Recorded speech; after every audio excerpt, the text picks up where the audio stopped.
Bonjour à toutes et tous, vous écoutez Dans la Tech, le podcast où on partage ce qui nous fait vibrer ou pas dans le dev, le cloud et le DevOps.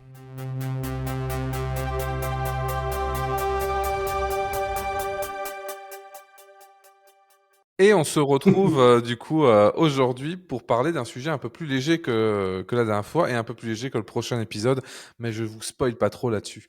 Et on va parler d'un sujet néanmoins important, la gestion d'incidents. Et pour ça, on retrouve l'équipe originale. Donc Mathieu, comment tu vas? Ça va super, et toi Thomas?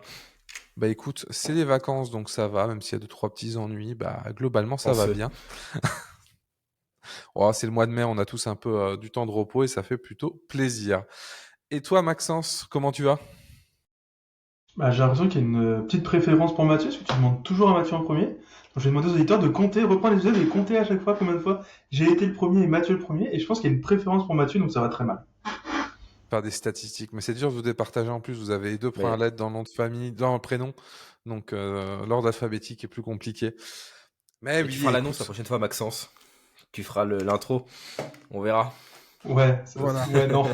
Laissons faire Thomas cette partie-là. Et toi Thomas, comment ça va? Comme je le disais, moi, c'est les vacances, donc ça va, même s'il y a deux, trois petites mauvaises nouvelles, on va dire ça entre guillemets, qui arrivent. Le gros du tout va, donc c'est tant mieux. Et comme je disais, on va parler aujourd'hui de la gestion d'incidents. Donc la gestion d'incidents, c'est quelque chose auquel on est tous confrontés, on va être tous confrontés à un moment. En tout cas, si on fait de la prod. Après, il y a toujours des exceptions, des gens qui ne font pas de la production, mais en tout cas, en production, on a des incidents.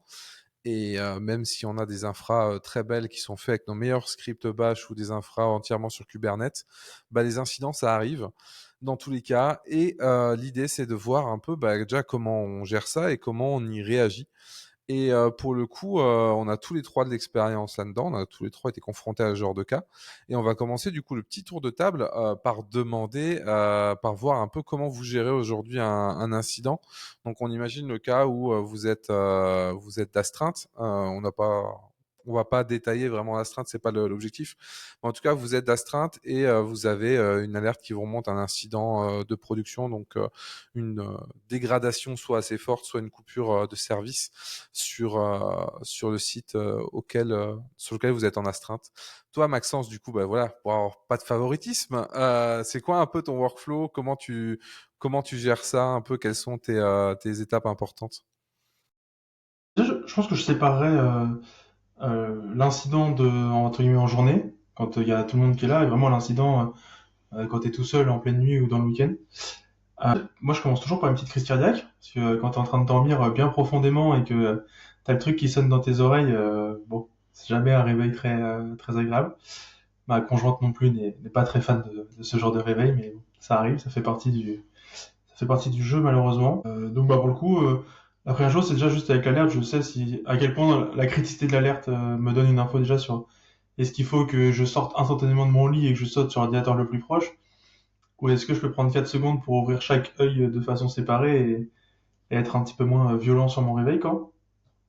Et après, à partir de là, j'ai un peu toujours le même process, c'est déjà aller sur... alors moi j'utilise Grafana, donc. Sur mon Grafana, retrouver ma métrique, voir si c'est une évolution ou si c'est juste un pic temporaire, etc. Et après, nous on utilise énormément les traces, donc si c'est une erreur HTTP, enfin par exemple des augmentations d'erreur 500, etc. Je vais voir les traces, parce que c'est là où j'aurai pratiquement tout de suite toutes mes infos de dispo. Et puis après, ça dépendra du problème réel, quoi. Dans ce cas, je commence toujours par la même chose, c'est retrouver ma métrique initiale qui a déclenché, et après aller voir mes traces pour voir ce qui se passe globalement. Et toi, Mathieu? Alors, bon, moi pareil, je suis d'astreinte assez régulièrement. J'ai de la chance, ça sonne très rarement. Mais on a des incidents aussi en journée. J'en ai déclaré un d'ailleurs un peu plus tôt dans la journée là, qui n'était pas du fait de mon équipe, mais c'est moi qui l'ai déclaré. Parce que la première chose qu'on fait, nous, quand on a un incident, une alerte, en journée ou la nuit, enfin une alerte critique, hein, parce qu'on a différents niveaux de priorité d'alerte. On pourra peut-être en parler plus tard, mais on n'est pas alerté. Voilà, on n'appelle pas l'astreinte pour tout. Mais les alertes les plus critiques, en fait, on déclare un incident. Et ce qui est assez intéressant, c'est que nous, le process dans ma boîte actuelle, c'est le même pour tout le monde. C'est-à-dire, on peut très bien déclarer un incident. Les RH peuvent déclarer un incident, en fait. Je sais pas, l'équipe marketing ou l'équipe. Enfin, c'est pas un truc limité à la tech. En réalité, c'est une méthode qui est commune à tout le monde. Et ça, c'est intéressant. Et donc, déclarer l'incident, ça se fait via Slack. On a un channel qui s'appelle Incident Report. On tape /incident et après il y a un petit workflow, on met un nom, une description, etc. On clique sur valider et ça va automatiquement créer un channel Slack pour l'incident, une page Notion liée également à l'incident qu'on va pouvoir remplir. Alors ça, j'en parlerai plus tard. L'objectif ensuite, c'est quoi? C'est déjà de centraliser la conversation dans ce channel Slack. Il y a un Meet qui est également créé automatiquement avec un lien s'il y a des gens qui veulent rejoindre. Donc bon, la nuit, c'est un peu plus compliqué. Des fois, on est tout seul, même si on peut escalader à d'autres personnes. Mais en journée, c'est un peu plus pratique.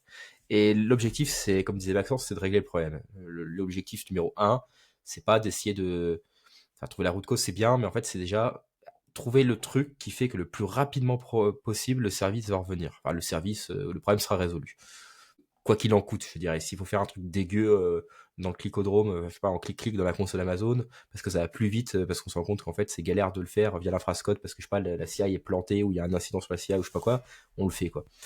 Et donc moi, je vais finir par ça, en fait. Bah, le but, c'est de très rapidement régler le problème, tout en dans Slack documentant ce qu'on fait. C'est-à-dire, il faut qu'on puisse avoir une trace en fait des actions qui sont réalisées. J'irai un peu plus dans le détail sur tout ça tout à l'heure. Je parlerai d'incident commander ou choses comme ça. Mais voilà. Et le but, c'est de régler le problème jusqu'à ce que l'incident soit réglé, que le problème disparaisse. Et ensuite, on réfléchira, on pourra discuter de comment on ensuite réfléchit pour faire en sorte qu'il ne revienne pas. Voilà. Thomas, je te laisse aussi dire comment tu fais. Bah, globalement, c'est vrai, vous avez déjà dit quand même pas mal d'éléments, donc moi, ça va pas être énormément différent. On va d'abord, bah, un peu voir la gravité de l'incident, voir si c'est pas un faux positif. Parce que bon, ça arrive aussi que le monitoring était un peu trop sensible et que au final, c'était un micro-pic de latence qui a pas posé de problème. Mais du coup, une fois qu'on a enlevé ce doute entre guillemets, que l'incident il est, on va dire, confirmé. Ben, j'aurais tendance à répéter ce qu'a dit Mathieu, c'est on va vouloir avoir un retour à la normale, en tout cas ne plus avoir d'impact pour l'utilisateur, même si la solution, c'est un truc dégueu, même si la solution, c'est d'augmenter beaucoup trop largement de la RAM ou un truc comme ça, on s'en fout, le but c'est que ça fonctionne et la correction à long terme, elle va venir après et je pense qu'on va avoir l'occasion d'en parler ou je sais pas si on peut en parler tout de suite si ça vous va. Mais du coup, comment ça se passe l'après-incident pour cette correction? Alors, j'aurais peut-être rajouter un petit truc sur le pendant. Vas-y, bah Pour rajoute faire pendant le l'après. pendant. Sauf si on va, ça dépend quel ordre on veut prendre, mais si on repasse de l'après pour revenir sur le pendant, en fait, Non mais t'as c'est raison, peut-être vas-y. rester sur le linéaire. Moi, j'insiste vraiment sur la communication, en fait. Pourquoi? Parce que, bon, l'astreinte, c'est particulier, voilà. Et encore. Mais un incident, de manière générale, c'est que déjà, il y a des clients qui sont impactés. Nous, on a une équipe qui s'occupe de la gestion de clients, on a une équipe support, etc. Il faut qu'ils soient au courant. Il faut qu'ils soient au courant de l'impact, c'est quoi l'ETA, c'est qu'est-ce qui se passe, est-ce qu'il y a des clients est-ce que ça impacte le client ou non, enfin, généralement oui pour les gros incidents. C'est quoi l'impact, c'est quoi à faire, enfin qu'est-ce que doit dire le support en fait, tout simplement. Donc il y a une grosse partie communication qui est très importante. Il y a une grosse partie communication entre les gens qui sont en train de travailler sur l'incident. Souvent il y a plusieurs personnes dans un meet par exemple. Il faut pas que ça parte dans tous les sens. Moi j'ai déjà vu je suis déjà entré dans des meets avec des équipes paralysées. C'est-à-dire les gens en mode panique, vraiment, bon, qu'est-ce qu'on fait, on sait pas, etc. Et personne ne veut prendre l'action. Donc en fait, il y a une vraie psychologie presque autour de l'incident, sur la partie com, sur la partie gestion, etc. Et c'est pour ça que nous, on a une personne qui est Incident Commander, qui est là un peu pour cadrer euh, l'incident, pour faire le pont entre les différentes équipes, pour être sûr que ça communique bien, pour pouvoir recentrer quand ça part un peu en vrille pendant l'incident, remplir cette page Notion, comme je le disais, qui est créée automatiquement avec les informations sur l'incident, timeline, l'impact, le nombre de clients impactés, etc., etc. À partir de ça, on calculera une sévérité. Voilà, donc je voulais vraiment insister aussi sur ça, sur la partie vraiment communication, incident commander, et surtout savoir prendre des actions rapidement. C'est, enfin, l'incident, c'est pas que de la technique en fait, c'est beaucoup, notamment des gros incidents. Je sais pas, on a sûrement tous été dans des très gros incidents, ou avec beaucoup de gens dans des mythes et tout. C'est aussi toute une méthode de travail en fait, et faut avoir l'habitude en fait. Les gens, moi je vois vraiment la différence entre les gens qui ont l'habitude ou pas, qui ont été formés à ça ou pas, ou qui ont du background technique, enfin qui ont déjà été dans beaucoup d'incidents, sur la manière d'organiser, de communiquer, de réagir, de savoir trancher, etc. Voilà. Je sais pas si vous voulez rebondir là-dessus, mais... Ouais, pour moi, il y a un truc qui est important et que j'explique très tôt quand on met en place des astreintes, c'est que personne n'aura quelque chose à dire sur le lead. Alors toi, t'appelles ça le commandeur, mais enfin, j'utilise la nomenclature incident IO, donc le lead. Le lead de l'incident, ça devient le chef de la boîte. T'es le CEO, CTO, si ce que tu veux, t'es le mec qui a levé l'argent. J'en ai rien à foutre en fait. Si je te demande de faire un truc, tu le fais et c'est tout. Il n'y a plus de discussion de ah non, machin, etc. On est là pour résoudre un problème. On règle le problème. Quand le problème sera réglé, on prendra toutes les discussions que tu veux. Mais sur le moment, le lead est le seul et unique chef. Et s'il demande à quelqu'un de faire la chose, la personne le fait. Et il n'y a pas de discussion. Et c'est souvent quelque chose qui est accepté assez facilement par les C-level. Puis le jour où ça arrive vraiment, ils le respectent pas. Parce que bah, ils veulent contrôler, parce qu'ils veulent comprendre, etc. Et c'est le moment où il faut revenir sur ça et leur dire non, ce n'est pas le moment ni de chercher à comprendre, ni que je t'explique machin, bidule, etc. On est tech, on parle tech, on parlera du reste après. Mais pour l'instant, tu fais ce que je te dis et c'est tout ce que je te demande. Et une fois qu'ils en ont pris quelques-uns, normalement, ils ont compris que ça marchait en fait. Et que c'est en laissant les gens bosser que ça fonctionne. Mais pour ça, voilà, ça demande que ce soit un minimum clair au début. Non, ouais, je suis d'accord avec toi, Mathieu, c'est plein de petites règles qu'il faut appliquer et donner très tôt pour que les gens les suivent et que tout le monde reste surtout focus sur le fait que le but, en tout cas pour moi, quand il y a un incident, c'est qu'on le règle le plus vite. Ça veut pas dire qu'il faut le régler avec le meilleur code du monde. Enfin, si pour le régler, il faut faire x4 sur la taille de tes machines, il n'y a pas de question. Tu fais x4 sur la taille de tes machines, tu le règles, et après tu corriges le problème de fond, qu'il y a peut-être une fuite mémoire, ou j'en sais rien, tu vois. Mais tu cherches à rétablir le service le plus vite possible. Combien de fois j'ai juste reboot un serveur et tout est reparti? Je ne compte plus. C'est limite des fois la première chose que l'astreinte pourrait faire, c'est automatiquement rebooter le serveur et me réveiller après. On gagnerait tous du temps. Mais globalement, c'est ça. C'est régler le problème et après on analyse, on communiquera correctement bien les choses aussi tout au long de l'incident. Et moi, c'est ça que j'ai un truc que j'aime bien. Moi, j'utilise beaucoup Incident.io pour ça. C'est que globalement, en fait, il prend tout ce qui se passe dans le Slack. Hein, tu pousses des screenshots, enfin, etc. Et à la fin, ça utilise ça demande de faire un report de qu'est-ce qui s'est passé, d'expliquer, etc. Et en fait, vu qu'au fur et à mesure, il y a tes discussions, il y a des screenshots, il y a tes analyses, enfin, il y a tout ce que tu as pensé sur le moment, ce que tu as écrit, etc.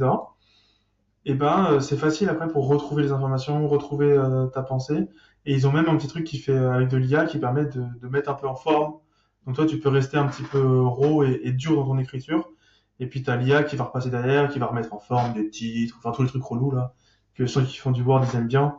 Et bah ouais, l'IA le fait très bien et c'est cool quoi. Mais là, c'est intéressant parce que du coup, on parle effectivement je crois qu'on n'a pas dit le mot, mais ça, on appelle ça souvent des war rooms. Moi, en tout cas, moi, quand j'avais des réunions comme ça s'appelait de cette manière, qui peuvent d'ailleurs être physiques. Moi, j'ai connu une époque où c'était physique, ce qui était toujours difficile en été quand il fait 40 degrés, t'es dans une salle sans fenêtre à 10 personnes stressées pendant 1 heure. Mais c'est encore un autre problème. Et pour le coup, je suis assez d'accord avec vous. Mais moi, j'ai une question qui me vient, parce que c'est vrai qu'à la base, là, quand on parlait des incidents, on parlait des incidents relativement simples, on va dire, et rapides à résoudre. Et à partir de quel moment tu switches, on va dire, de l'incident, entre guillemets, c'est quoi votre déclencheur, en gros, pour vous dire, bon, l'incident, j'ai reçu l'alerte, je le gère moi-même, c'est juste un petit truc, ça va se régler. Au moment où vous passez, en fait, dans cet orga un peu war room, etc. Parce que du coup, pour un incident qui se règle en moins de 10 minutes, on va clairement pas forcément mobiliser toute la boîte. Ça prendrait plus de temps que le résoudre en lui-même. C'est quoi un peu vos déclencheurs là-dessus? Moi, le process, je considère que s'il y a une alerte avec une priorité P1 qui arrive, donc c'est notre alerte, notre niveau de priorité le plus élevé, on crée un incident. C'est-à-dire la méthode que je disais précédemment, avec un channel Slack qui va se créer automatiquement, une page Notion, avec un suivi, etc., un meet qui va se créer. Alors des fois, le meet, il y aura 2 personnes dedans, parce que ce sera peut-être juste un petit incident, ou bien il y a eu 5 minutes de downtime, c'est revenu, voilà, enfin, il y a eu un petit souci, quelqu'un a saturé une base de données, je sais pas quoi.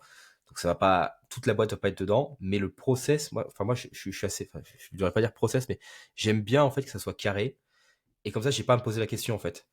Et j'insiste sur ça, sur les nouveaux SRE, je dis, mais si vous recevez une alerte critique, même si, dans le doute, vous me créez l'incident. Je préfère, en fait, vous me créez l'incident avec la méthode normale, etc., que ça soit prêt, Slack soit créé, on soit tous prêts à bondir dessus, plutôt que vous vous dites, oh, c'est peut-être pas très grave, ou c'est un faux positif, etc. Et qu'en fait, on se rend compte une demi-heure après qu'en fait, c'est la galère. Donc, en fait, je préfère même, on a même un tag dans Notion, qui est sur les pages d'incident, c'est not an incident. En fait, on a déclaré, mais en fait, non, c'est un faux positif. Donc moi, je suis assez psychorigide, en fait, sur ça. J'aime bien garder la même méthode, je parle vraiment sur les incidents critiques, enfin critiques, avec des alertes de niveau de priorité élevé, que tout le monde suive cette méthode-là. Et en plus, ça permet vraiment de standardiser, comme je disais, la communication, même pour les gens de customer success, enfin, qui gèrent les clients, etc., etc. Voilà, je sais pas ce que vous en pensez, mais ouais, moi, c'est une méthode pour les gouverner toutes, quoi, vraiment. Non, mais Après, il y aura pas tout le monde dans le call, hein, bien sûr, comme je disais, il y aura juste 3 personnes peut-être qui vont rejoindre, si c'est un petit truc, ouais, ou 5 personnes, ou juste une petite équipe. la, Mais ça restera pareil. la méthode, je suis d'accord, et je trouve que c'est bien de déclarer même si on a un doute, parce que ça peut être aussi important d'identifier potentiellement s'il y a un truc qui envoie des alertes qui devrait pas, ou qui devrait peut-être check autrement ou mieux. Donc ça, c'est important pour l'amélioration continue aussi. Et du coup, oui, effectivement, tu dis, vous avez le système qui ne permet pas de mobiliser tout le monde, mais est-ce qu'il y a un moment qui fait que vous dites, ah non, là, c'est peut-être plus problématique encore, et il faudrait alerter peut-être au-delà de ça? Alors, généralement, de toute façon, s'il y a trop de monde dans un incident, ça marche pas. C'est-à-dire, ça sert à rien d'être à 30 dans un meet. Donc, en réalité, quand un service tombe, enfin, généralement, c'est l'équipe qui est responsable de ce service, plus peut-être des gens qui vont aider, un ou deux SRE, etc., qui sont dans l'incident. Ça, c'est 99% des incidents. Pour que le CTO soit dans l'incident, faut vraiment qu'il se passe un cataclysme. Et c'est vraiment très rare. Et généralement, c'est vraiment des incidents d'ampleur. Et là, c'est l'impact client en fait qui va jouer. Si vraiment le truc est un service critique, un produit critique pour la boîte est complètement down, et qu'il faut synchroniser presque en temps réel des équipes type, comme je disais, support, etc., avec des updates très fréquents, et un risque peut-être pour le business, là, oui, il y aura plus de gens. Mais ça va bien se passer parce que, comme on disait avant, comme disait Maxence aussi, il y aura cette notion de commander, etc. Donc, on va éviter que ce soit le brouhaha, on va dire, et que ça parte en n'importe quoi. C'est assez rare, franchement. Il y a très très peu de cas où il y a énormément de monde dans les incidents, en fait. C'est par rapport à la taille de la boîte surtout. Hein. Souvent, ça tourne entre ces 5 personnes, généralement 5 pour les plus gros, 5-10. J'ai déjà vu un peu plus dans les mythes, mais c'est assez rare en réalité. Les gens, ils vont plus suivre les updates sur Slack ou autre, ou sur la page d'incident au fur et à mesure. Après, il y a un jeu aussi à pas être trop nombreux, hein, parce que plus t'es nombreux, plus ça fait de personnes à synchroniser, à C'est discuter, à ça. machin, etc. Moi, j'aime bien qu'on reste peu nombreux, qu'il y ait des rôles qui sont plus ou moins définis. Après, ça dépend aussi combien il y a de personnes dans la boîte, combien de personnes en pleine nuit. Typiquement, souvent, t'es tout seul, il y a pas 20 millions de personnes. Mais moi, j'aime bien avoir globalement 3 personnes minimum. C'est celui qui est d'astreinte, une personne qui va s'occuper globalement de toute la communication externe. Donc, c'est aller voir Pierre, Paul, Jacques, le support, machin, etc. pour passer les infos. Enfin, grosso modo, c'est la personne qui est responsable de la com. Parce que si tu es en train de faire du SSH, etc., enfin, peu importe ce que tu fais, même du cul ou quoi, c'est pas le moment d'aller envoyer un message au support pour dire, faudrait machin. Tu as besoin d'être focus sur ce que tu fais. Et j'aime bien, alors maintenant j'en ai plus trop besoin parce qu'il y a l'IA qui le fait, mais avoir le script, quoi, celui qui va noter ce qui se dit, etc. Mais bon, maintenant je mets un clap ou autre directement dans le Google Meet et pour le coup, j'ai déjà l'enregistrement du meeting, etc. Donc j'en ai moins besoin qu'avant. Et après, j'aime bien quand les gens passent dans le call pour dire est-ce que vous avez besoin de quelque chose. Peu importe qui t'es, un dev, un machin, etc. Il arrive, il passe, il dit oui, est-ce que vous avez besoin de quelque chose? Oui, non, non, il se déconnecte, il repart et fin de l'histoire, tu vois. Et après aussi faire bien comprendre aux gens que quand il y a un problème, etc., si je te ping, t'arrêtes ce que tu fais et tu viens en fait. Il n'y a pas de ah ouais mais je finis ma feature ou je finis mon ticket ou non, on s'en fout de ton ticket. Parce que sinon on réglera le problème après et ça va être moins sympathique. Enfin, quand t'es déjà sous pression d'avoir tout ton infra qui est down, machin, etc. Alors si en plus t'as les gugus derrière qui répondent pas, c'est tout ce qu'il faut pour énerver quelqu'un, quoi. Du coup, de ce qu'on dit, alors de ce que tu disais, alors, je suis d'accord, faut pas être trop nombreux.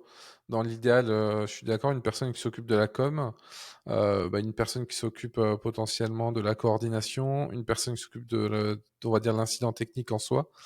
Et vous en avez pas parlé. Moi, je sais que j'aime bien avoir un dev en général aussi. un lead dev ou quelqu'un qui a une vision globale côté dev pour savoir potentiellement s'il y a moyen de contourner un problème qui est vraiment purement applicatif ou pas.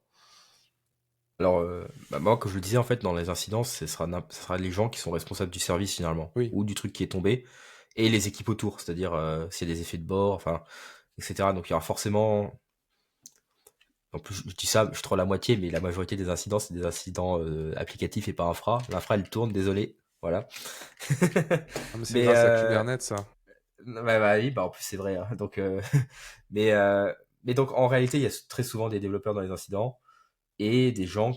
En fait, du moment que tu es responsable que tu es touché, enfin, que tu que t'as une brique qui touche qui est down dans l'incident, enfin qui est responsable de l'incident, tu vas être dedans. Que tu sois dev, ops ou comme je disais, même non tech. Parce que nous, la méthode que j'explique, elle marche aussi. Des fois, on a des incidents qui sont pas du tout liés à la tech. Ce qui est assez intéressant aussi. Donc oui, il faut les gens, en fait, les bonnes personnes pour pouvoir résoudre. Et comme disait Maxence, des fois, il y a des gens qui viennent aider. Moi, par exemple, quand j'arrive dans un incident, ça m'arrive hein, de temps en temps, j'arrive, je dis vous avez besoin d'aide et des fois, ils sont un peu coincés. Je suis déjà arrivé dans un incident où les gens étaient un peu coincés. J'ai une certaine expérience pour investiguer, ben, ça permet de débloquer, en fait. Voilà. Mais Mais ça, l'ownership, en fait, est important. C'est ça que je veux dire aussi. L'ownership, quand une brique tombe, il faut qu'il y ait un ownership et donc il faut appeler les bonnes personnes, en fait. Ou même que les alertes arrivent aux bonnes personnes, en réalité. Mais Voilà. ça, pour le coup, je trouve ça important de pouvoir compter aussi sur d'autres personnes, quoi. Il y a rien de plus Bah oui. stressant qu'être sur un incident et savoir qu'il y a rien derrière. Moi, tu t'es seul dessus au monde, quoi. Et rien que le fait de savoir que d'autres personnes sont disponibles ou pourront t'aider. Moi, je sais qu'un incident, des fois, moi, première chose que je demande, c'est il y a besoin de moi, si je peux faire quelque chose, même si c'est la com. Nous, on est une plus petite équipe, on n'a pas forcément de personnes pour gérer la com. Si on a un incident et c'est déjà arrivé, des problèmes réseau, des trucs comme ça qui vont impacter une dizaine de clients, bah c'est des fois, même s'il y a déjà deux personnes dessus, je fais bah occupez-vous de la technicité. Je vais juste dire aux clients que il y a du feu, il y a des pertes de paquets, mais c'est normal, c'est pas normal, mais c'est en cours quoi de correction. Et je trouve qu'il y a un gros changement, parce que j'ai été dans des boîtes où c'était pas très solidaire, on va dire ça comme ça. Et le fait de savoir que tu peux compter sur des gens derrière pour t'aider et que t'es pas seul, ça change, je trouve, énormément le rapport à l'incident et au stress de l'incident. Après, comme disait Maxence, si moi, dans un incident, je me rends compte que le problème vient d'un service, par exemple, et qu'il n'y a personne qui gère ce service dans l'incident, direct, ça va être ping à l'équipe avec le lead, etc. Et quelqu'un va sortir direct, en fait. C'est haute priorité, en fait. Ça prend priorité, comme disait Maxence, sur tout le reste, en réalité. Donc, il n'y a pas vraiment de discussion, de débat sur ça ici. Dans ma boîte, du moins, c'est que il y aura toujours quelqu'un de dispo, généralement. Parce que c'est la prio. Ça doit l'être, la prio. De toute façon, c'est un impact business, hein, donc à partir du moment où c'est un impact business, je vois pas trop ce qui pourra aller devant. Ouh, tu sais, il y a beaucoup de choses qui peuvent aller dans. J'ai déjà vu, tu vois, des incidents dans des très grosses boîtes où bah, tu avais la war room physique, comme tu parlais, etc.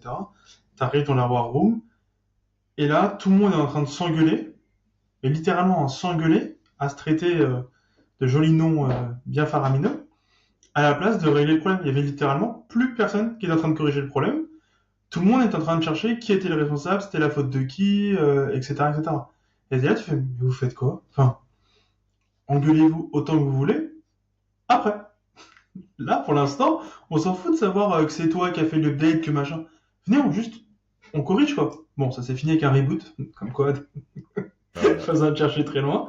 Mais c'est impressionnant, là, enfin, à chaque fois, la communication est importante et il faut surtout aussi, et tu as raison d'appuyer dessus, c'est que la personne qui est le, on est en train de gérer l'incident, etc., elle a du stress, elle a vraiment un stress important de pouvoir régler le problème, etc., etc. Et cetera. Et si en plus, à ce côté de ça, tu as des gens qui cherchent des coupables, etc., etc., enfin, c'est juste, ça devient juste un enfer, en fait. Ah oui, bah moi je sais que bah, j'ai fait un incident il y a pas très longtemps, là où j'étais la personne qui travaille à la résolution. Bah, déjà j'avais le stress de bah, t'arrives en incident, en plus je suis arrivé alors que j'étais pas du tout sur ce dossier-là entre guillemets, mais je connaissais bien la techno, donc je suis arrivé dessus. Et je partage mon écran, donc déjà il y a stress. Moi, je stresse toujours de partager mon écran parce que je dis des fois je fais des conneries ou des fautes de frappe, je me dis je vais être jugé. Mais enfin bref, moi, il y a déjà tout ce stress-là. Et c'est vrai que tu te rends compte que le problème derrière c'est l'humain et quand t'es avec des gens entre guillemets, j'aime pas ce mot, mais c'est la vérité, bienveillants, ça se passe mieux. Et pour le coup, il y a aussi effectivement cette histoire de responsabilité. J'ai jamais eu de cas vraiment de gens se taper vraiment dessus. J'ai eu des gens qui se faisaient des remarques en mode ils se tapaient un peu dessus dans un coin, mais ça servait à rien. Mais faut clairement tout faire pour éviter de partir sur des accusations ou sur des recherches de coupables ou des trucs comme ça, parce que on va y revenir, parce qu'on va parler sur le post-mortem, donc ce qui se passe après l'incident.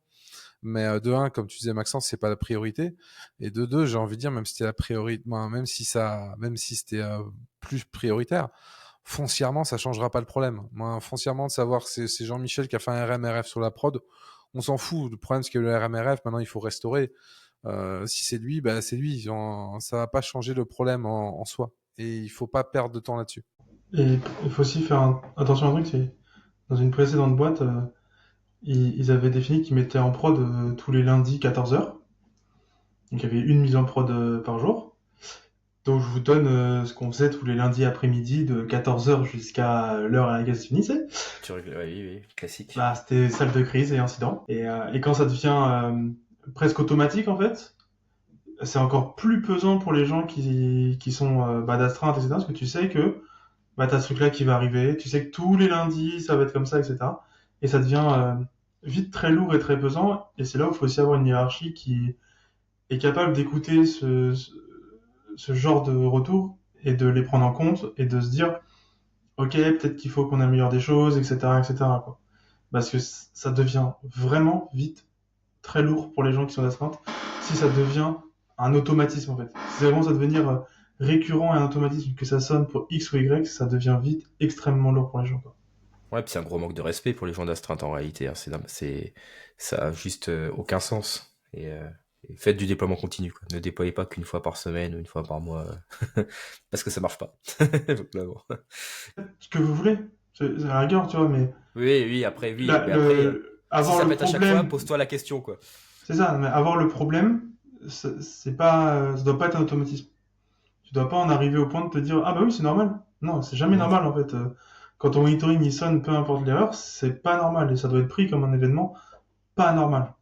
Et c'est souvent pris un peu à la légère ah ouais mais non mais si c'est et mais enfin une modif infra c'est pareil, une modif infra qui casse tout, c'est tout aussi dommageable que c'est du code livré qui est pourri, hein. Après, un truc que j'ai tendance à faire, même si c'est des petits incidents qui, genre, imaginons, truc con, il y a eu un crash d'un applicatif, j'ai juste restart le service. C'est que j'ai tendance quand même à faire, même si ça m'a pris 5 secondes, j'exagère parce que bon, le temps d'acclaser l'air, de se connecter, etc. Même si ça m'a pris 5 minutes, on va dire, j'ai quand même tendance après à aller regarder sur monitoring l'historique des alertes pour vérifier si c'est récurrent. Et parce que des fois, on se rend même pas compte, parce que entre les différentes personnes d'astreinte et tout, bah suffit que tous les jours ça tombe sur quelqu'un d'autre, et en fait la personne a remarqué que le truc arrivait tous les jours à la même heure. Et ça m'est déjà arrivé quand même pas mal de fois où je constate qu'en fait c'était un truc tout con qui posait un conflit. Et du coup, bah, je regarde et soit je le corrige immédiatement, soit je fais un ticket pour dire bah là l'alerte là on a tout le temps, tout à cette récurrence à telle heure il y a un problème de fond à traiter. Et ça, je pense que ça peut nous emmener, à part si vous avez encore des trucs à dire sur l'aspect déroulé, on Donc va dire, de l'incident. sur après, tu veux dire sur la partie post-mortem. Ouais, là, du coup, à part si Ouais, vous ouais, avez quelque sur la chose à dire partie. sur le avant. Non, c'est tout bon. On a déjà Bah, du coup, une parlé. fois que l'incident est réglé, que le monitoring est repassé au vert et qu'on a une confirmation que tout fonctionne correctement, il y a l'après-incident.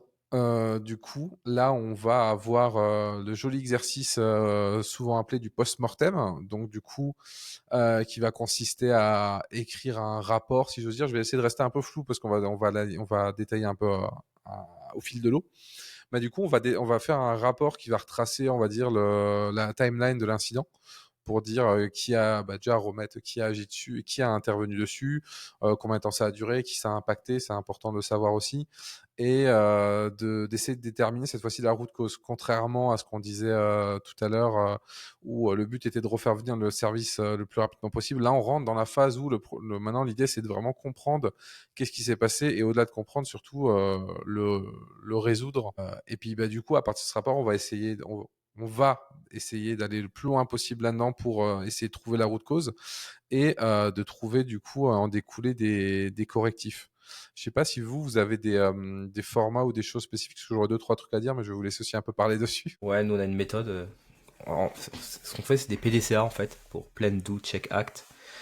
Donc on a cette page en fait sur Notion, comme je l'ai dit, qui documente ce que tu disais, Thomas, timeline, nombre de clients impactés, etc., etc. Et ensuite, on va creuser.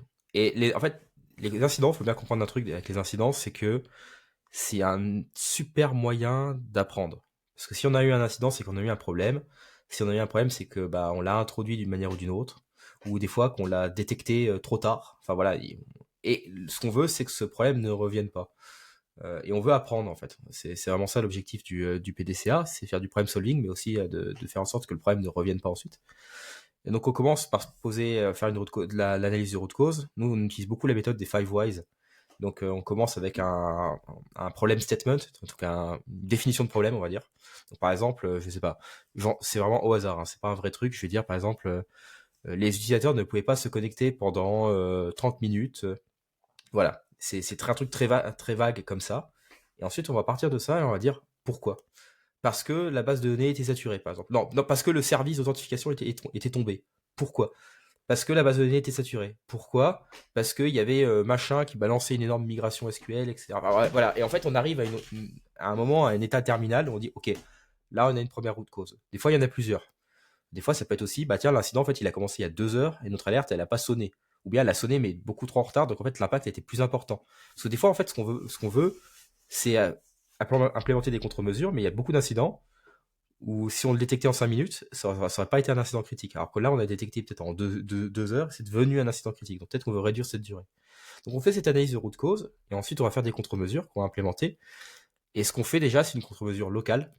Donc on dit par exemple, tiens, ce service-là, il avait un bug, ou voilà, il y avait un problème, enfin je sais pas qu'est-ce qui s'est passé, un problème d'infrastructure, etc. On corrige, donc dans le PDCA, c'est le do, on fait quelque chose, on a le plan au début, on prévoit, enfin on construit le PDCA, on analyse. Le do, c'est on fait une action, une contre-mesure. Le check, c'est est-ce que ma contre-mesure fonctionne. Par exemple, j'ai rajouté une alerte, est-ce que mon alerte fonctionne? Parce que c'est un incident, peut-être que j'ai mis 2 heures à détecter, maintenant je veux que ce soit 5 minutes, pour baisser la criticité. Ou bien ça va être, j'ai mis un circuit breaker sur une application.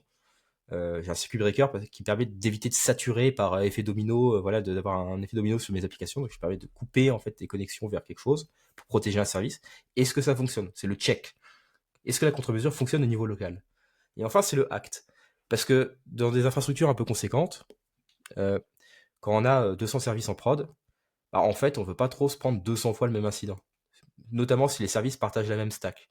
Ou bien, si on corrige quelque chose sur un environnement, par exemple sur Kubernetes, si on a 15 clusters Kubernetes, on va probablement faire la correction sur les 15 clusters. Et vu qu'on a fait avant déjà une contre-mesure locale, c'est-à-dire qu'on a vérifié qu'elle marchait sur un service, avec ce do et ce check, et ben ensuite on peut diffuser ce act à l'ensemble des équipes en disant, regardez ici, regardez ce qui s'est passé, on a fait comme ça, on a réglé le problème, vérifiez que vous n'êtes pas à risque, ou bien on a peut-être déjà une liste de services en test, etc. Et implémenter cette même contre-mesure, et comme ça on est sûr que l'incident ne revient pas sous la même forme, en fait, plus tard.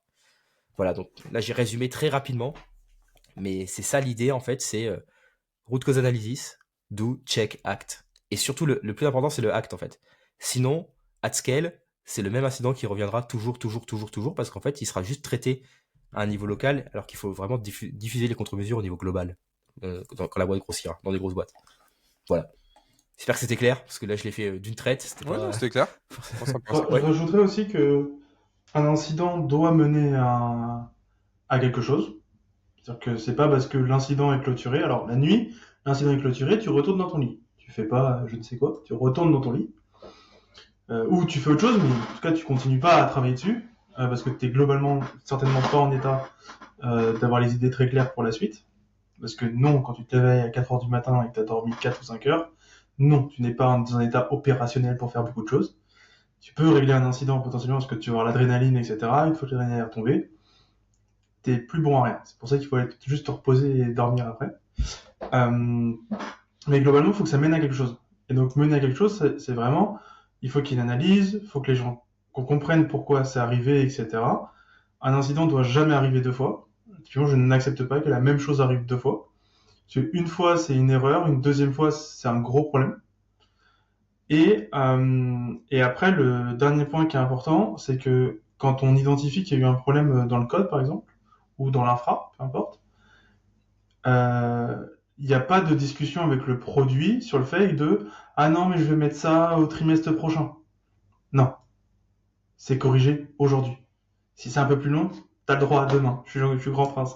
Mais il n'y a pas de j'attends, je mettrai ça un jour, je le mets dans le backlog. Non, il n'y a pas de backlog. C'est comme un bug, ça se passe en priorité dans la plupart des cas. Dès que c'est un peu des bugs importants, on les passe en priorité. Et bah, un problème, un incident est d'astreinte, on le règle et on le règle définitivement tout de suite et on n'attend pas, quoi. Et ça, pareil, je reviens toujours au point, c'est que c'est juste qu'il faut communiquer en avance de phase, etc., pour que tout le monde soit bien d'accord, pour leur dire, et si tu as l'appui de ta hiérarchie derrière sur ça, eux-mêmes, en fait, iront appuyer derrière sur, ah, mais pourquoi vous n'avez pas ajouté ça, pourquoi il n'y a pas ça, etc., etc. Et pour moi, c'est comme ça qu'on tend, on doit tous tendre normalement vers le zéro. On veut pas d'incident, on veut pas être réveillé la nuit. Limite, on aimerait que l'astreinte n'existe plus dans un monde merveilleux. Malheureusement, je l'ai pas encore trouvé, mais peut-être un jour. Et pour le coup, pour ça, il faut aussi commencer par les prendre sérieusement et que ça ne revienne pas, etc., etc. Et après, la méthode, prenez la méthode que vous voulez. Celle de Mathieu est très bien, il y en a d'autres qui existent. Prenez la méthode que vous voulez, mais juste, si on arrive au postulat final qui est final, bon, peu importe, que ça ne doit pas se reproduire et que ça doit être corrigé en priorité, vous avez, à mon sens, déjà tout gagné sur votre gestion de l'astreinte. Le plus gros est accepté et après, c'est que de la méthodologie, de la communication, etc. Mais si déjà on est d'accord sur le postulat de fin, c'est que ça ne doit jamais revenir. Normalement, tout le reste, c'est du bon sens et ça doit découler, découler tout seul. Ouais, je suis d'accord, il faut en tirer quelque chose, quoi. C'est essentiel, il faut en tirer quelque chose et pas l'oublier. Donc, comme tu disais, de prioriser et tout. Et ça, des fois, c'est un peu le plus dur. Ça dépend des chefs de projet, on va dire. Mais disons qu'il y a des chefs de projet qui sont moins pressés de s'occuper des bugs et de les faire passer en avant. Mais pour le coup, je suis assez d'accord là-dessus. Il y a un dernier point, on n'a pas trop abordé. Je suis chiant, moi, je parle de l'humain aujourd'hui, je suis un peu relou. Qui est, si jamais quelqu'un est, imaginons, quelqu'un a fait une fausse manip et a cassé quelque chose ou autre, ou en tout cas, ça peut arriver. La réponse ne peut jamais être c'est de la faute de telle personne, point. Si jamais c'est ça la réponse, il y a un souci quelque part. Parce que de un, le post-mortem, il n'est pas fait là pour accuser quelqu'un et tout rejeter sur la faute de quelqu'un, première chose. Et la deuxième chose, qui est beaucoup plus, on va dire, terre à terre et technique, si cette personne a fait une fausse erreur, une erreur qui a provoqué un incident, il y a plusieurs autres questions qui se posent. C'est pourquoi elle a fait cette erreur-là? Est-ce que ce qu'il faisait était mal documenté et puis il a voulu nettoyer quelque chose? Moi, je prends un exemple. Ça m'est arrivé à mon premier stage où j'étais développeur. Alors, c'était pas un incident de prod, c'était un incident sur un environnement d'intégration. On avait une centaine de personnes qui bossaient dessus. Mais quand même, 100 personnes à l'échelle de la France, ça représente quand même déjà un impact. J'ai voulu bien faire, j'étais développeur, le truc était mal documenté. Et en fait, il y avait des tables qui avaient des noms un peu similaires. Et il y avait une table qui s'appelait TMP... c'était TMP quelque chose, mais c'était d'un truc temporaire. Donc moi je me suis dit bah TMP temporaire, bah, comme un con j'ai fait un delete all pour gagner de l'espace parce que la table commence à être un peu commence à avoir beaucoup d'entrées et de sorties. Donc du coup je dis bah je vais clean ça histoire que ça soit tranquille. Sauf que ça a eu un effet de bord, c'est que ça avait pété quelque chose. On aurait pu faire un post-mortem et dire bah c'est le stagiaire, c'est un connard, il a tout cassé, point. Réponse, on ne prend plus de stagiaires. Sauf que bah, la réponse là, en fait, elle était conne. Et là-dessus, pour le coup, mon premier chef de projet a eu plutôt une bonne réaction, où moi je me sentais coupable. En plus, ben voilà, quand on est stagiaire et que c'est son première fois dans une entreprise, tout de suite on est en mode putain, je suis une grosse merde. Surtout moi, on va dire. Et du coup, le chef de projet m'a dit non, mais le problème c'est pas ça, c'est qu'est-ce que tu as voulu faire? Pourquoi tu t'es trompé? Et je fais bah déjà la table qui s'appelle TMP, bah moi j'ai cru que c'était temporaire. Il fait ah oui non c'est un autre acronyme chez nous, mais il a fait bah déjà ça c'est un souci que ça soit pas clair. Et puis en revenant comme ça on a amélioré les choses, genre, on a fait une procédure, on a fait un script qui nettoyait que les bonnes tables et puis on a changé aussi les droits par défaut parce que le fait que j'ai le droit de supprimer en fait des données, bah c'est un problème de droit aussi quoi. Tant que j'avais pas encore été formé sur ce programme et j'avais déjà tous les droits. Donc après, les droits étaient par formation. D'abord, on devait t'expliquer comment ça marchait avant de te foutre les droits partout. Ce qui est logique. Mais tout ça pour dire que faut vraiment aller au-delà de l'humain et se déconnecter de tout ça pour vraiment en tirer des choses, on va dire, concrètes et qui vont vraiment servir. Parce qu'une erreur qu'un humain a fait, il n'y a pas de raison qu'un humain lambda va pas faire la même dans 5 mois si jamais rien n'a changé. Bah, t'as tout dit, hein. Clairement, le blameless, c'est super important. Pour le coup, j'ai toujours travaillé comme ça, donc ça va. On n'a jamais eu trop de chance de faire blâmer. J'ai jamais vu même du tout. Donc ouais, bah, plus un à tout ce que t'as dit, quoi, globalement. Si quelqu'un a réussi à faire un incident, c'est qu'il a réussi à bypass, soit avoir, comme tu disais, trop d'accès, soit réussi à pousser un truc, peut-être la CI est pas bonne, voilà, c'est pour ça qu'on fait de la CI/CD, donc peut-être qu'il a réussi à pousser un truc qui n'a pas été détecté, mais on peut améliorer la CI. Peut-être que en fait, il y a des actions qui doivent demander plusieurs validations. Il faut que quelqu'un relise un système d'approval ou d'escalation pour des actions critiques, etc., etc. Il y a toujours une bonne raison. Donc voilà, rien d'autre à dire sur ce sujet. Au final, t'as vraiment tout dit, je pense.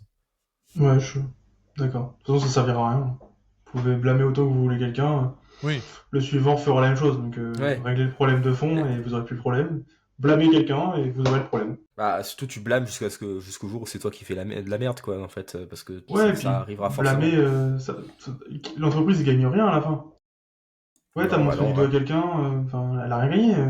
Est-ce que ton problème est réglé? Non. Est-ce que tu démotives quelqu'un et tu vas potentiellement faire partir quelqu'un, surtout comme quand tu l'expliques Thomas, quand tu commences jeune, il y a de fortes chances. Est-ce que l'entreprise perd tout à la fin? Oui, il n'y a aucun intérêt. Après, Il y a Ouais, littéralement c'est. aucun intérêt. après, les Bon, seules par fois où contre, j'ai connu un peu de blame et des choses comme ça, où il y avait une tension, assez étrangement, c'était quand c'était des choses qui étaient utilisées par de l'interne. Donc, où tu avais des services qui se tiraient un peu entre eux, quoi.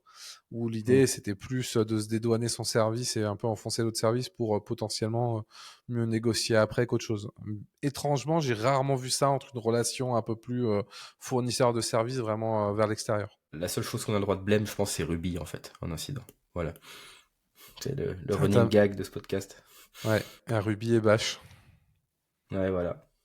Non, mais sinon, voilà, on va. Il faut rester gentil. Mais c'est parce que de toute façon, ça nous arrivera à nous aussi, hein. On a tous fait des incidents, on en refera tous. Et donc, Gentil, je pense que c'est pas spécialement être gentil ou méchant, respectueux. c'est... Non, mais c'est gentil quand Ouais, je dis c'est ça, ça. oui. C'est un peu naïf, gentil, c'est respectueux. On est au travail, on n'est pas là pour faire n'importe Ça, et quoi. puis Et les puis, ça erreurs, sert ça à rien. arrive à tout le monde peut C'est faire une ça. erreur, tout le monde peut se tromper, tout le monde peut plein de choses, donc enfin, on est tous grands, hein, on est tous adultes, donc on arrivera, c'est pas parce que t'as un titre ou quoi que ce soit, que t'as des années d'expérience, enfin, combien de fois, même avec tes années d'expérience, bon, tu supprimes un truc que t'aurais pas dû supprimer, enfin, c'est l'erreur Et au la plus contraire, hein. courante, c'est, voilà, t'as supprimé un truc, et là tu fais, ah, je crois que là j'ai merdé. C'est plutôt ceux qui sont haut placés généralement, qui peuvent un peu bypass et faire un peu, voilà, qui ont un peu les droits admin, etc., qui ont tendance à aller prendre des raccourcis et vont ensuite créer des incidents, hein, parfois. Donc, comme disait un Oui, peu Thomas sur le fait d'avoir des droits trop vite ou des choses comme ça.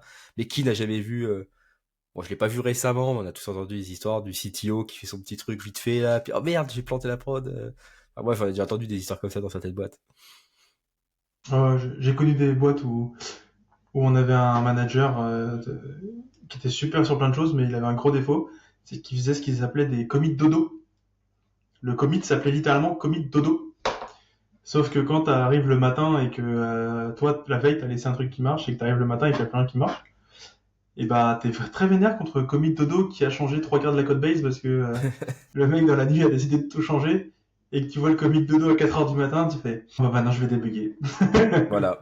ça c'est un autre sujet, mais un jour on parlera aussi des gens qui travaillent le week-end et trouvent un refacto de tout le code le week-end qui nique tous les PR que tu avais en cours et tous les tickets sur lesquels tu bossais. Et tu te retrouves le lundi à dire putain, tout le travail que j'ai fait depuis 2 semaines est globalement à refaire. C'est aussi très chiant. Et du coup, j'en profite en parlant de ça pour rappeler un truc. On parlait de l'astreinte et on disait notamment que l'astreinte, ça peut être fait de nuit ou du coup le week-end et que ça pouvait du coup emmener des incidents ces moments-là. Nous, ça arrive quand même de temps en temps que des incidents soient liés à ça en journée. Faire des modifications en prod, ça peut aussi entraîner des incidents, qu'ils soient réels ou pas. Des fois, c'est juste que on a modifié le comportement d'une app et du coup, la sonde HTTP, elle répond plus correctement dans le pattern. Et vous avez créé un incident sans vous en rendre compte. Et du coup, la personne qui est d'astreinte est très heureuse de recevoir un incident et de se rendre compte qu'en fait, il y a un mec qui a dit sur le chat, ah, j'ai immergé une PR au fait. Donc, rien que pour ça, quand vous évitez de bosser le week-end, en fait, ou je sais que certains bossent le week-end ou la nuit, mais en tout cas, faites très gaffe parce que au-delà de ce que plein de raisons, pour le coup, vous pouvez aussi créer des emmerdes pour les personnes d'astreinte. Donc, évitez. Je dirais pas, je dirais, faites ce que vous voulez, si vous voulez bosser le week-end, etc., et que votre boîte est d'accord, etc., c'est votre problème. Par contre, si vous poussez en prod et qu'il y a de l'astreinte, et vous poussez pendant les horaires de l'astreinte, il n'y a aucun problème. Tu seras vite au courant que tu le recommenceras plus jamais. C'est la prochaine fois, tu perds tes droits. Enfin, moi, je suis assez sur l'astreinte, me faire réveiller en minute, ça m'est déjà arrivé parce qu'un mec a décidé de pousser un truc n'importe comment. Bah, le lendemain, il a perdu ses droits. Il pouvait plus pousse. Plus push. Problème réglé. Et il poussait plus rien. J'ai mis une semaine à lui remettre le droit. De toute façon, nous, on peut pas push sans une approvol, généralement, donc de base... Ouais. Et Mais bon, il y a très très longtemps, très longtemps, je fais ça comme si j'étais vieux. C'était il y a 5-6 ans, donc j'étais pas chez Waze encore. J'étais chez un autre infogéreur et on avait un client qui nous avait fait le coup, qui adorait bosser le samedi. Et du coup, bah, c'était un client qui travaillait bah, du coup de manière très sérieuse à base de script bash et sans tester ce qu'il faisait. Et pour le coup, quasiment chaque samedi, c'était un incident dans les mêmes plages horaires, quoi. Entre globalement 11h et 16h, il y avait au moins un incident. Solution très simple, c'est que du coup, on a commencé à lui facturer ça en opération en heure non ouvrée au-dessus de l'astreinte. Bah, très rapidement, il a compris que ce qu'il faisait était clairement pas très rentable. et pas respectueux. Enfin, in fine, c'est parce que après, quand t'as une boîte qui est 24/7, etc., en fait, t'as plus d'astreinte parce que quand t'as des gens qui sont un peu partout sur la planète, t'as plus besoin d'avoir d'astreinte, en tout cas la nuit, parce que t'as toujours une équipe quelque part qui peut gérer la nuit. Mais le minimum, c'est comme avoir des collègues qui, surtout en remote, qui ont des journées un peu en décalé, qui arrivent plus tard le matin et qui finissent plus tard, mais sauf que l'astreinte elle commence à 19h et le mec il pousse un truc à 19h30. Ah, c'est pareil, c'est non en fait, parce que bah, l'astreinte a commencé et que moi à table avec mon fils, tu vois, j'ai pas, et ma femme, j'ai pas envie d'avoir une astreinte parce que le mec a dit oh mais je suis en train de corriger. Je m'en fous que tu corriges ou que tu corriges pas. Ça vient de sonner, moi j'étais à table avec ma femme et mon fils et maintenant je dois venir sur le PC pour t'engueuler parce que t'as poussé un truc. Juste tu me fais chier en fait. C'est la réalité, c'est juste, enfin, évidemment, il faut aussi dire les choses, tu vois, c'est juste le mec qui me fait chier et tu vas te prendre une salade de phalange. Virtuelle, bien entendu.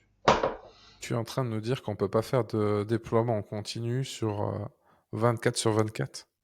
Bah, si t'as du follow the sun, si, mais si t'as des gens d'astreinte, c'est pas très respectueux pour les gens d'astreinte d'envoyer un truc en 24/24, quoi. Nous, l'astreinte, elle commence à 18h. Donc, c'est sûr qu'il faut faire attention. Mais souvent, pour arrêter ce genre de problème, tu mets les personnes qui font ce genre de choses d'astreinte, et souvent, ils arrêtent très vite. Oui, Quand ils se font réveiller une fois, deux fois, c'est bon, ils ont compris, ils font non, je vais pas, je pousserai demain matin. Voilà, c'est bien ça. Je mettrai en prod demain matin, c'est bien ça. Ça, c'est comme les devs qui reçoivent pas leurs alertes, qui envoient toutes les alertes au SRE. Et le jour où ils passent d'astreinte, bah, globalement, bizarrement, il n'y a plus d'alerte, quoi. Les problèmes sont réglés vite fait. Ça marche toujours. You build it, you run it, ça marche, hein, en réalité, comme philosophie. Bah, ça marche parce que en fait, c'est toujours la même chose, tu responsabilises juste les gens. C'est ça, oui, c'est ça. Donc, t'es responsable de ton propre caca, et donc forcément... Bah, oui, enfin, la réalité, c'est que oui, en responsabilisant les gens, derrière, tout de suite, ça marche mieux, quoi. Ça marche mieux. comme j'étais dans une boîte, si jamais tu avais créé des incidents, il y avait des clients à toi, à ta BU qui avaient créé des incidents dans la nuit, tu devais les corriger dans la journée et en général, il y avait un check qui était fait avant de partir. Bah, le chef de projet, je peux te dire que au bout de 5 jours, en fait, où le mec, tous les matins, il y a la moitié de son équipe qui est occupée à corriger des merdes de la nuit. Bon, je peux te promettre qu'au bout d'un moment, les infras, elles sortent carrées et qu'il n'y a plus de soucis directs, quoi. C'est comme tout, ouais, mais là-dessus, c'est vrai que le You Build It, You Run It a clairement cet avantage. Mais je pense qu'on pourra peut-être faire un... On aura l'occasion d'en reparler dans d'autres contextes, sûrement du You Build It, You Run It. Parce qu'il y a plein de choses sûrement à dire là-dessus aussi. Mais est-ce qu'on a fait le tour de ce sujet du coup? Je pense qu'on a dit pas mal de choses. En tout cas, on a dit, je pense, le plus important. Je pense aussi, ouais, franchement. Bah Pour une fois, on écoute, fera pas un podcast qui dure trop longtemps, c'est parfait. c'est ça. Mais comme j'ai dit, pour la prochaine fois, ben ça sera pas le cas. Et du coup, pour ça, je vais dire la chose la plus importante. N'hésitez pas à vous abonner, à nous suivre du coup sur YouTube ou sur votre plateforme de podcast préférée, parce que du coup, la prochaine fois, un épisode un peu plus conséquent avec normalement 2 invités exceptionnels qui vont nous rejoindre pour parler d'un sujet un peu sympa. Et pour ça, on vous retrouve très bientôt. En tout cas, merci à vous de nous avoir écoutés et à la prochaine. Salut.